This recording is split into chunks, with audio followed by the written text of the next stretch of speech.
Initiating moisture.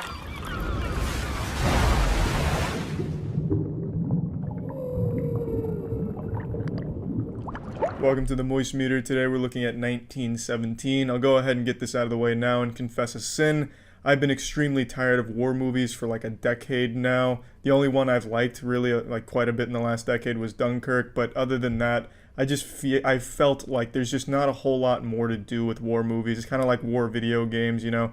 World War II was a trend for shooters for a while. Now it's just fucking stale and tiresome. That's how I felt about war movies for a while. I feel like every story they want to tell, everything they want to do with it has been done before until 1917. I didn't know anything about this movie going into it, and I was blown away by it. It is a technical marvel. The movie is designed to look like it's all done in one single take. Just one shot, one camera, one erection, one time across an entire adventure, across the whole battlefield. And it pulls it off beautifully. There's obviously some cuts in here. It's not actually all done in one take, but if you weren't paying attention, you wouldn't know that because it's pulled off so well. The only times you know it cuts is when it goes to darkness for a little while, or if it goes by the giant fucking rock, or, you know, a CGI element or something. You can tell that it does cut there, but you have to be paying very close attention to pick up on that. And it's not like there's a benefit to knowing it cuts, you know, an aha moment. Eureka! You cut right there. You fooled me. The illusion's broken. This isn't real. I quit. I fucking hate it. I want a refund. There's no reason to care that much about the cuts when it's pulled off this well, because it's so smooth and it really does convince you that it's genuinely all done in a single take. It's amazing, and some of the shots they have here are just mind-blowing. Like, I don't know how they did half of them. There's a certain scene where they're going around this fucking small, disgusting-looking pond that looks like raw sewage, like a septic tank just fucking exploded with there's bodies in there. It's carnage. And they have the camera following them until they go around the outside. And instead of taking the easy shot where it just follows them around the outside, it goes across the water at almost the same level as the bodies. So you see these bodies, you see them walking around behind them, and you see the water. And it's a really beautiful shot that I genuinely have no idea how they could possibly pull off like that. And there's no ripples in the water or anything like that. It's genuinely impressive. An absolute technical marvel. Like I said, it's super, super good from that perspective, and I absolutely loved it. A truly unique movie that I had no idea I'd be getting from this. There's only a couple complaints I have about the movie at all, really. I think the movie is just incredibly well done. There's especially the acting. The acting in this movie is incredible. The two leads, I'd never seen them before, but my God, they were incredible. It's a story about two soldiers that are given a very important mission to deliver a message to a different area about an attack and trying to stop a bunch of soldiers from dying. And one of the soldiers' brothers is there. So it's an emotional journey, and it spans a lot of different areas and a lot of shit going wrong. It's really, really tense, and they pulled that off really nicely because you never feel like the characters are safe.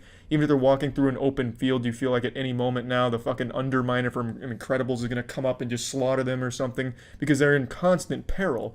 They go through, you know, some underground areas, they might hit a trip mine and, you know, all get fucked up. There's fucking dogfight going on in the air, and who knows, maybe the plane will crash down upon them. It's always, at any moment, they could die, and it's incredible how tense that is in a movie that's shot this way, where you're following behind them to the point where you feel like you're in their little group, like you're the third member, the bench player that no one really pays attention to. It's really cool and a really unique experience.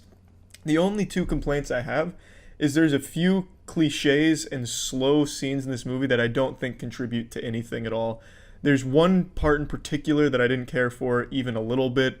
It's when I don't want to spoil anything, but they come across this area that's got a lot of shit going wrong, and conveniently they find like one of the only people still left in the area, and then they go into this weird cliche thing, and I just didn't like what they did with it. I didn't think it had any purpose. It didn't do anything for any of the characters. It didn't do anything for the tone of the movie. I just thought it seemed very out of place. I'm fine with a movie being slow, and this movie is more about building the tension and the emotion behind the journey. But some of these scenes, like that one in particular, I felt just didn't fit and just seemed unnecessary. But other than that, I think everything else worked beautifully. There isn't a whole ton of, bullets and blood and gore flying all over the place, at least not until towards the end of the movie. But that doesn't matter because it still shows you a lot of disturbing things. There's a lot of gross shit that shows you the horrors of the battlefield without ever having any bullets fly. You have just dirty shit all over the place, one of the two men cuts themselves and then they fall into a corpse, an open wound, and goes right into a corpse's fucking blasted open chest. It's yucky. It's some real icky shit, and it does a great job of setting the tone. And I think that's really great how they pulled that off instead of going with the standard war approach where it's all about like bullets and shit flying and limbs going all over the place. This takes a very different approach to that because all of that's already happened before their journey, and now they're going through the battlefield after it's happened until they get to some other places down the line in the movie. And I really enjoyed that a lot. The only other thing I had a bit of an issue with, aside from a couple of out-of-place scenes, is they didn't do anything to build the two characters that you follow. It is an emotional journey, and there definitely are emotional moments, but you don't know anything about the characters. You don't get very much about them as soldiers or people or anything. They're just they're almost kind of like just objects to get this technical achievement done. They're not really given enough detail, enough care to make you really invested in them as characters. You only really care about them because you want to keep seeing more of what they're about to go through. I don't think at any point you ever really bond with the characters or feel any sort of attachment to them. But again, there are emotional moments that work. It's just I feel like they could have done a lot more to really bring these characters more life, and I think that's just a bit of a missed opportunity. Because I think it could have been very easy for them to do in this movie, especially given some of the stuff that happens, but they just don't. They just keep them moving from basically one booby trap Home Alone style to the next one and all this danger, which is great, but it would have been nice to care more about the characters and get a little more from them.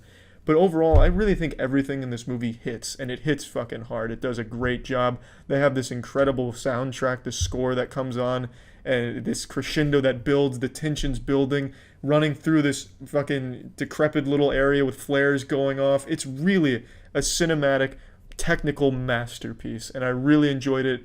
So let's plug this shit into the moist meter. I'm giving 1917 a crisp 90%.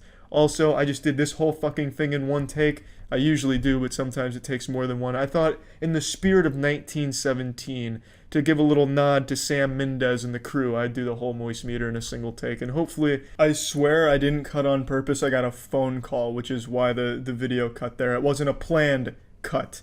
So, God damn it, that was just such unfortunate timing. But anyway, just all done in one take as a nod to the director, Sam Mendes. Yeah, great movie, though. 1917 is a fucking banger. That's about it. So, yeah.